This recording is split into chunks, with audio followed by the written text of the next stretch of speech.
Hello what's up guys, कैसे हैं आप सभी लोग। और आज के इस वीडियो में हम लोग बात करेंगे इस मदरबोर्ड के बारे में जिसका नाम है Asus Prime H610M-E-D4 Intel H610। तो यानी कि H610 वाला ये मॉडल है LGA 1700 लाइनअप, जो इंटेल के 12th जनरेशन प्रोसेसर हैं उन सबको सपोर्ट करता है। थियोरेटिकली बाय डेफिनेशन सभी को सपोर्ट करता है। i3 से लेके i9 तक के प्रोसेसर, नॉन के प्रोसेसर सब कुछ लगा सकते हैं, ठीक है। तो प्रोसेसर ओवरक्लॉक नहीं कर सकते हैं बट लगा सकते हैं। तो ये सारी चीज़ें हैं।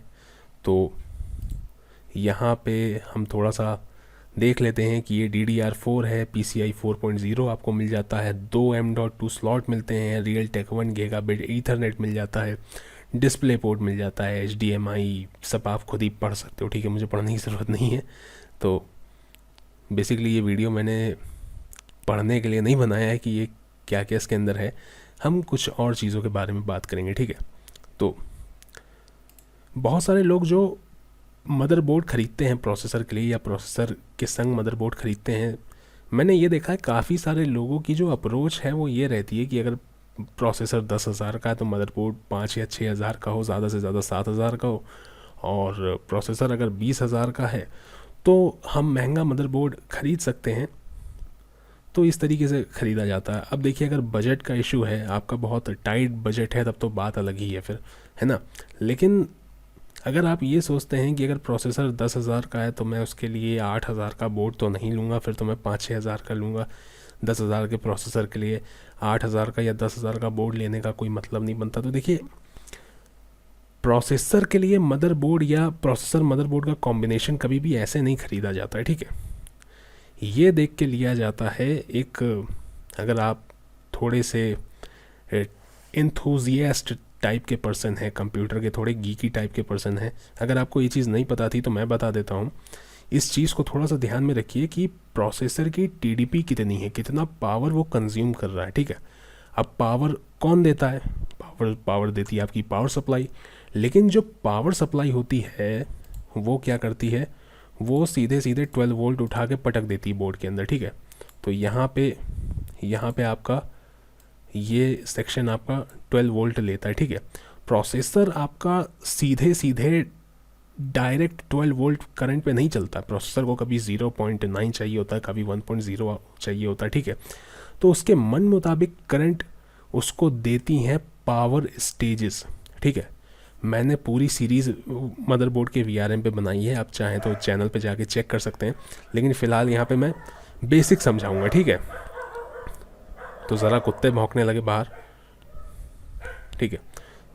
तो यहाँ पे 12 वोल्ट डायरेक्ट आ जाता है, जो कि प्रोसेसर को नहीं चाहिए। प्रोसेसर 12 वोल्ट से नहीं चलेगा, ठीक है। तो यहाँ पे हमें दे रखा है एक PWM कंट्रोलर। ये आप कह सकते हैं प्रोसेसर से कम्युनिकेट करता है, पूछता है कि भाई तुम्हें कितना चाहिए, तो प्रोसेसर बताता है, प्रोसेसर इसे कुछ सिग्नल देता है, फिर ये जो है इन पावर स्टेजेस को सिग्नल देता है। फिर ये पावर स्टेजेस क्या करती हैं, ये पावर स्टेजेस ऑन ऑफ होती हैं, ठीक है।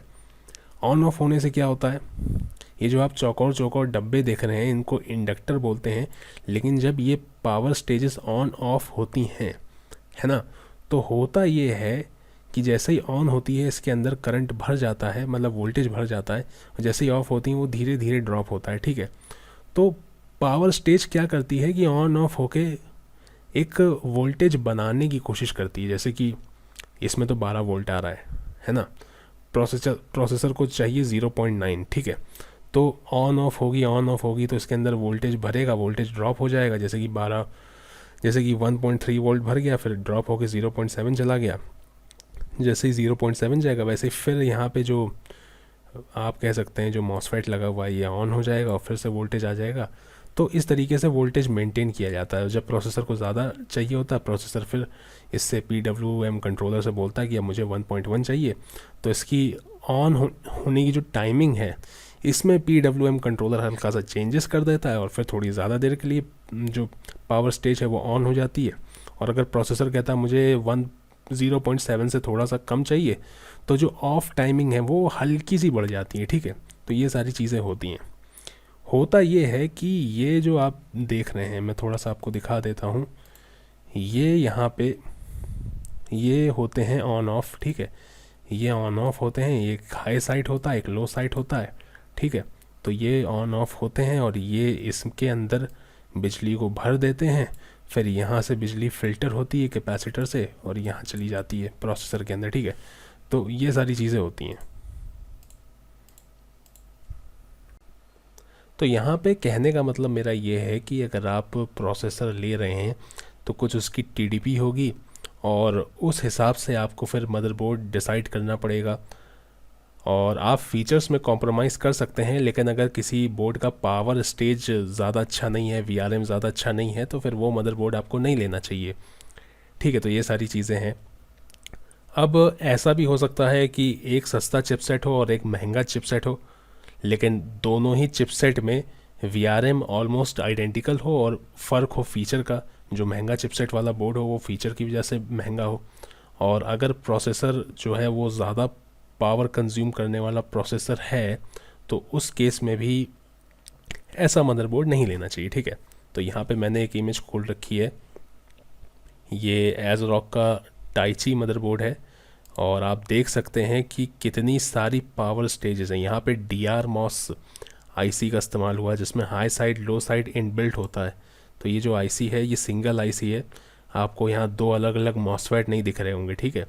तो ये बहुत बड़ा पावर स्टेज है, देख सकते हैं आप कितने सारे फेसेस दिए हुए हैं। बेसिकली फेसेस इसलिए दिए जाते हैं कि जो पावर स्टेज का जो लोड है, जो भार है, वो बढ़ जाए। अदरवाइज़ होगा ये कि एक पावर स्टेज पे बहुत सारा काम आ जाएगा, बहुत सारा भार आ जाएगा, तो वो जल जाएगी, जल के फिर बोर्ड का वीआरएम सेक्शन शॉर्ट हो जाएगा, फिर आपका पीसी ऑन नहीं होगा, ठीक है। तो ये सारी चीज़ें हैं। तो जो बोर्ड महंगे होते हैं या फिर ये कहा जाए महंगे प्रोसेसर के लिए होते हैं, उनका पावर स्टेज आपने देखा होगा कि बहुत बड़ा होता है, इतना बड़ा पावर स्टेज, ठीक है। तो ये सारी चीज़ें हैं। अब तो अब मैं आपको ये दिखाता हूँ, ये एक Asus का H61 बोर्ड है, ठीक है।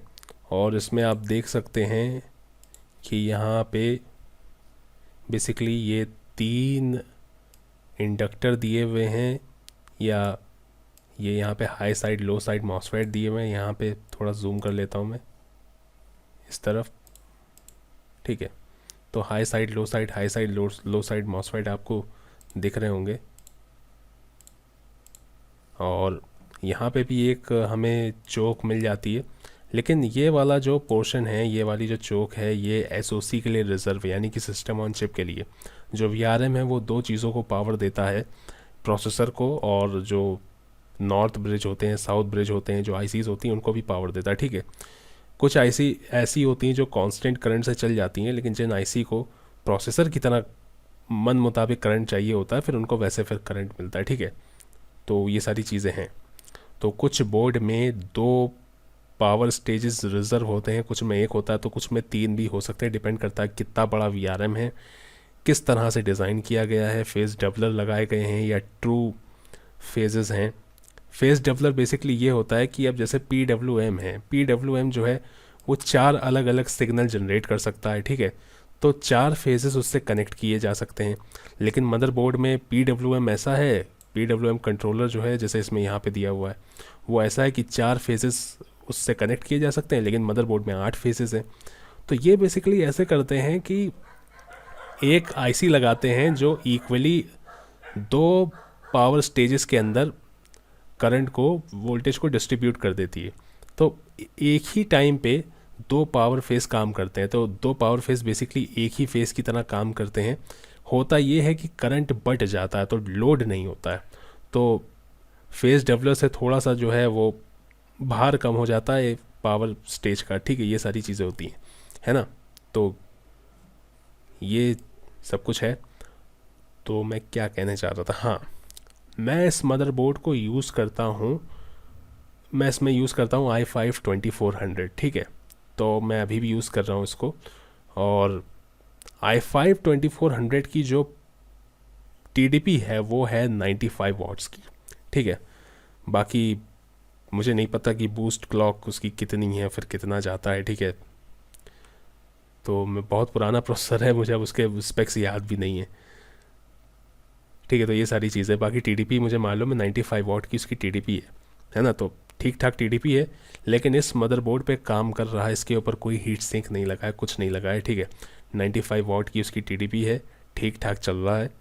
और ये मदरबोर्ड काफ़ी पुराना हो गया है, मैंने यूज्ड लिया था और तब से चल ही रहा है, ठीक है। हालांकि मैंने थोड़ा ख़राब कंडीशन में लिया था, मैंने लिया था तो चल नहीं रहा था, उसके बाद फिर मैंने ये रैम के स्लॉट वगैरह क्लीन किए थे तो चलने लगा था, but that's a different story, ठीक है। मुद्दे की बात यह है कि यूज्ड मदरबोर्ड है, काफ़ी टाइम से मैं यूज़ कर रहा हूँ और 95 वॉट की टीडीपी का प्रोसेसर मैं उस पर यूज़ कर रहा हूँ और वो चल रहा है। लेकिन इस तरह के बोर्ड मैं यूजुअली रिकमेंड नहीं करता हूँ, क्योंकि इसमें हमेशा एक रिस्क फैक्टर बना रहता है हार्डवेयर फेलियर का। इस तरह के बोर्ड बेसिकली फेल हो जाते हैं। अभी आपने एक टाइची देखा, बहुत बड़ा पावर स्टेज है इसका, वीआरएम सेक्शन बहुत बड़ा है, और बेसिकली ये हीट सिंक हटा के ये इमेज ली गई है। यहाँ पे ये जो आईसीज़ हैं इसके ऊपर हीट सिंक लगे रहते हैं बड़े बड़े, तो ये आईसी अगर थोड़ी बहुत गर्म भी होती हैं तो वो सारा लोड जो है, मतलब वो जो सारी हीट है वो हीट सिंक में चली जाती है। तो अगर एक बहुत बड़ा प्रोसेसर जैसे i9 वगैरह इसमें लगाएंगे तो ये सब आईसीज़ गर्म तो होंगी ही, तो वो हीट वहाँ पे चली जाती है, ठीक है। अब एक आपको एसुस का कचरा दिखाता हूँ मैं। एसुस का कचरा कहाँ गया? ये देखिए, एक H61 बोर्ड ये भी है, जो अपने आप में एक मजाक जैसा लगता है ना। तो अब आप देख के ही समझ गए होंगे कि ये मजाक जैसा क्यों है। पावर स्टेजेस देखिए इसकी, गिनती की 3, वो भी मुझे लग रहा है एक सिस्टम ऑन चिप के लिए रिजर्व होगी, तो इन दोनों से ही जो है, यही दो जो है प्रोसेसर को कंट्रोल कर रही हैं। अब इस मदरबोर्ड के संग बहुत बार ऐसा हुआ है कि ये पुराने वाले i3 के संग भी ख़राब हुआ है, और अगर किसी ने अपग्रेड किया है i5 लगाया है तो ये मदरबोर्ड जला ही जला है। बहुत सारे केसेस ऐसे हैं जिनके पास ये बोर्ड है, बताते हैं कि भाई i5 हमने लगाया, कुछ टाइम चला, उसके बाद नो डिस्प्ले का एरर आ गया। नो डिस्प्ले का एरर तब आ जाता है जब इसमें से, नो डिस्प्ले का एरर आने के तो बहुत रीज़न होते हैं, लेकिन मोस्टली अगर आप प्रोसेसर अपग्रेड कर कर चुके हैं, उसके कुछ टाइम बाद एरर आया है, तो एक रीज़न ये भी होता है कि आपका जो वीआरएम सेक्शन है वो फेल हो गया है। हालांकि कई रीज़न होते हैं, वो इसमें रैम स्लॉट में कार्बन जमने की वजह से भी आता है। ये जो 12 वोल्ट का जो 4 पिन या 8 पिन कनेक्टर या 6 पिन कनेक्टर जो भी आपके मदरबोर्ड में इधर दिया हुआ है, वो अगर लूज़ हो जाता है तो भी प्रोसेसर फिर ऑन ही नहीं होता, क्योंकि इसको पावर नहीं मिलती, तो भी नो डिस्प्ले का एरर आता है। और यहाँ पे बहुत सारे रीज़न है, बायोस का करेक्ट हो जाना, बायोस की जो आईसी होती है उसका लूज़ हो जाना, और क्रिस्टल का ख़राब हो जाना, या रैम में जो वोल्टेज रेगुलेटर होता है उसका ख़राब हो जाना। रैम का भी अपना वीआरएम होता है, यहाँ पे देखिए रैम का भी दिया हुआ है, ठीक है। तो ये सारी चीज़ें बेसिकली रैम का वीआरएम इतनी जल्दी ख़राब नहीं होता, रैम पे कितना ही लोड होता है ना। तो ये सारी चीज़ें हैं बहुत। तो ये जो आप बोर्ड देख रहे हैं ये बहुत बेकार है। ये जो बोर्ड है ये मैं यूज़ कर रहा हूँ, और इसको आप कह सकते हैं कि हाँ ठीक ठाक इसका जो है वीआरएम है ना। तो अब ज़रा चलते हैं हम, ये एसुस का मदरबोर्ड है जिसकी मैं बात कर रहा था। तो इसका जो पावर फेस डिज़ाइन है आप देख सकते हैं, और एक प्रोसेसर है i5, ठीक है, i5 12400। i5 12400 में 6 कोर और 12 थ्रेड्स हैं, और कोई एफिशिएंसी कोर नहीं है, सिर्फ परफॉर्मेंस कोर है। बेसिकली जो 12 जनरेशन है उसमें परफॉर्मेंस कोर, पी कोर्स और ई कोर्स हैं। इसकी टीडीपी बताई जा रही 65 वॉट्स, 95 वॉट से कम बताई जा रही है, लेकिन मैक्स टर्बो पावर पे इसकी टीडीपी चली जाती है 117 वॉट पे, ठीक है। अब ये 117 वॉट पे एक कंसिस्टेंसी के संग चलता नहीं है। ये बताया गया है कि जब ये टर्बो पे चलता है, यानी कि जब बूस्ट क्लॉक इसकी आप कह सकते हैं, वो ये है, ठीक है। तो इस पर ये आता जाता रहता है, तो हम कह सकते हैं, चलिए हम इसको एक 95 वॉट का प्रोसेसर कंसिडर कर लेते हैं। और अगर मैं 95 वॉट का प्रोसेसर इस तरह के मदरबोर्ड पे इस्तेमाल कर सकता हूँ जिसका पावर फेस डिज़ाइन कुछ ऐसा है, तो ये कहा जा सकता है कि हाँ जो i5 12400 है वो इस H610 पे चलता रहेगा, आपको कोई दिक्कत नहीं देगा, आगे परेशानी नहीं आएगी। हालांकि मैं थोड़ा सा बेटर मदरबोर्ड रिकमेंड करना चाहूँगा, लेकिन जिनका बजट कम है, जिनका बजट लो है, अगर वो ले लेते हैं बिकॉज ऑफ लेस मनी की वजह से कि पैसे कम है उनके पास, तो मैं ये नहीं कहूँगा कि आपने गलत डील ले ली। हालांकि थोड़ा थोड़ा जो हार्डवेयर फेलियर का रिस्क है वो बना रहेगा इस तरह के बोर्ड के संग, है ना। लेकिन अगर आप 13-14 हज़ार का मदरबोर्ड नहीं ले सकते हैं, ये कितने का मदरबोर्ड है ज़रा देख लेते हैं एक बार फिर से। हाँ, 7,200 रुपये का मिल रहा है और 7,500 का या उससे कम का भी आपको मिल सकता है अलग अलग वेबसाइट पे, ठीक है। तो इतना इसका प्राइस है। तो अगर हम इसके पावर स्टेज को ध्यान से देखें और अगर हम उसकी टीडीपी को, अगर हम मान के चले कि उसकी टीडीपी अगर 95 वॉट्स है, ठीक है, मान लीजिए वो बेस क्लॉक से, खाली बेस क्लॉक पे भी नहीं चलता रहेगा और बार बार बूस्ट क्लॉक पे भी नहीं चलता रहेगा, थोड़ा सा ऊपर ही चलेगा उससे जब आप, हालांकि ऐसा नहीं होता है कि जैसे ही आपने सीपीयू ऑन किया वो जो है पावर खाने लगा, जब आप कोई हैवी टास्क करते हैं तभी ऐसा होता है, ठीक है। बट इस पे काम करेगा, ठीक है। हालांकि अभी तक इसके जो है कोई टेस्ट के वीडियोस नहीं आए हैं कि कितना इसका टेम्परेचर रहता है, कितना इसका जो है मतलब कि टेम्परेचर रहता है, और कोई विंडोज़ में कोई एरर आ रहा है या नहीं आ रहा है, शट डाउन हो रहा है या नहीं हो रहा है, या अगर हम इसमें i7 लगा लेते हैं तो क्या इसकी कंडीशन हो जाती है, इस तरीके का कोई अभी इसका टेस्ट नहीं किया है किसी ने। अपना तो चैनल बहुत छोटा है तो हम तो खाली चित्र वगैरह देख के और आईसी वगैरह देख के ही समझ सकते हैं कि भाई क्या कंडीशन है। तो ओवरऑल मेरा फाइनल जो मैं जो कहना चाहूँगा वो ये है कि मैं पर्सनली रिकमेंड तो नहीं करूँगा, क्योंकि थोड़ा सा रिस्क ऑफ हार्डवेयर फेलियर बना रहेगा। मैं ये नहीं कह रहा हूँ कि ख़राब हो जाएगा, जैसे मैं ये इस्तेमाल कर रहा हूँ, कहाँ गया ये वाला, अब ये चल रहा है, इसका मतलब ये नहीं है कि ये बहुत बढ़िया चीज़ है, इसमें भी हार्डवेयर फेलियर का रिस्क है, इससे कहीं ज़्यादा ही है इस वाले से। लेकिन ये है कि चल रहा है, तो अगर ये चल रहा है तो ये भी चलता रहेगा, हम ये कह सकते हैं। लेकिन एक हार्डवेयर फेलियर का थोड़ा सा रिस्क हमेशा रहेगा अगर हम इसके संग लगाते हैं i5, और अगर हम और बड़ा प्रोसेसर लगा देते हैं तो हार्डवेयर फेलियर का रिस्क जो है वो और ज़्यादा बढ़ सकता है। बाकी अभी जो बोर्ड्स आ रहे हैं उसके अंदर पावर लिमिट के भी ऑप्शंस हैं कि पावर लिमिट जो है वो बाय डिफ़ॉल्ट सेट ही रहती है, तो प्रोसेसर अपने पूरे पोटेंशियल पे ही नहीं चल पाता है। तो ये कुछ रीज़न होते हैं कि सस्ते मदरबोर्ड पे प्रोसेसर जो है, क्योंकि बड़े प्रोसेसर को ज़्यादा पावर चाहिए होती है तो अपने पूरे पोटेंशियल पे चल ही नहीं पाता है, तो महंगे बोर्ड पे प्रोसेसर थोड़ा सा बेटर परफॉर्म करता है, ठीक है।